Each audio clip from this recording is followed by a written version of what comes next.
Hi, I'm Becky Streepy from Glue and Glitter, and today I'm going to walk you through my 4 most popular air fryer recipes.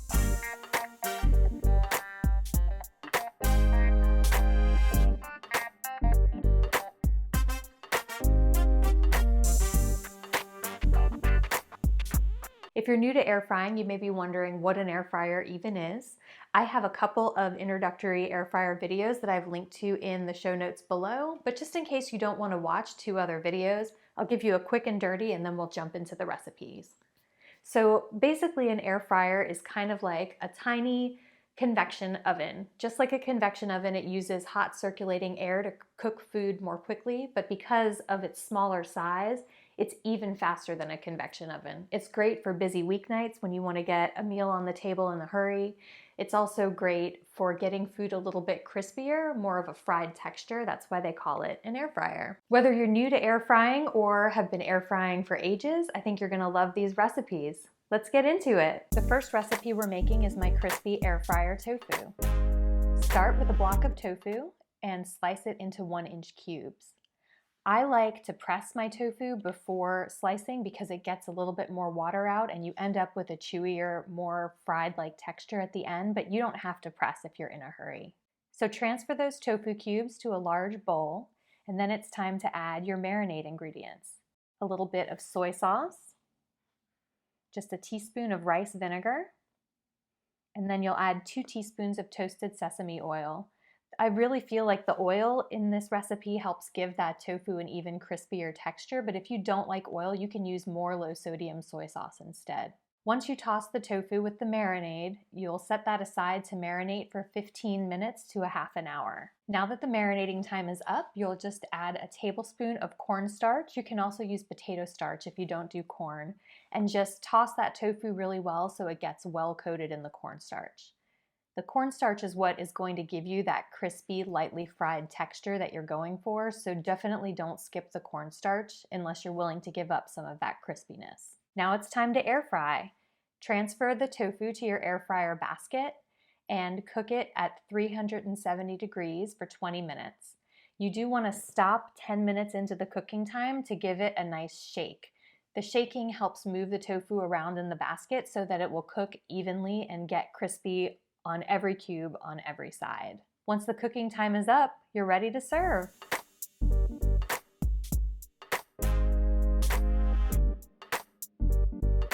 Next, we're going to make 1 giant chocolate chip cookie. Start with a 1/2 cup of all-purpose flour, and then an 1/8 teaspoon of baking soda and a scant 1/8 teaspoon of salt. Mix those dry ingredients together. And then set those aside, and it's time to do the wet ingredients. Start with 2 tablespoons of vegan butter, and then you'll add 1 tablespoon of organic sugar and 1 tablespoon of brown sugar, plus a 1/4 teaspoon of vanilla extract, and then cream those ingredients together. You want to just use a fork to sort of mix and mash until the sugars are incorporated in the butter. Now it's time to add AQUAFABA. If you're new to AQUAFABA, I have a video about that too, and I'll link to it in the show notes as well, but it's just the liquid from canned beans. This is your egg replacer, so please don't skip the AQUAFABA in this recipe. So cream those ingredients all together, and then it's time to add the wet ingredients to the dry, and add a 1/4 cup of vegan chocolate chips. There are a lot of vegan chocolate chips that you can find at grocery stores, so just check your ingredients. Dark chocolate or semi-sweet will often be vegan. I've found that store brand chocolate chips are often vegan. After you mix the ingredients together for a bit, get into that bowl with clean hands and knead the dough together until it forms a cohesive ball. Transfer the ball of dough to a piece of parchment paper that's cut to the size of your air fryer basket, and then use another piece of parchment paper and the palm of your hand to press the dough down to flatten the cookie. Then you want to get in there and shape it. This cookie is not going to spread a lot during the baking process, so definitely spend some time shaping those edges, as you can see, like I did in the video. Now it's time to air fry. Cook it at 350 for 10 minutes. Once the cooking time is done, you want to let the cookie cool in your air fryer basket for 10 minutes before you pull it out and serve. That cooling time is important because just like with an oven cookie recipe, that air fryer cookie is actually still baking while it's sitting in the warm basket. So pull the basket out of your air fryer, but leave the cookie in it for those 10 minutes so it can finish cooking and not be too soft. Now let's make some butternut squash in the air fryer. This is a great side dish for the holidays or really any day. Start with the butternut squash, remove the seeds, and peel and cut it into cubes. You're going for 1-inch pieces here. Make sure the pieces are uniform because that way your pieces will cook evenly. You don't want some hard pieces of squash and some that are, overcooked. Next, add 1 cup of sliced green onions and 8 ounces of button mushrooms that you've stemmed and quartered.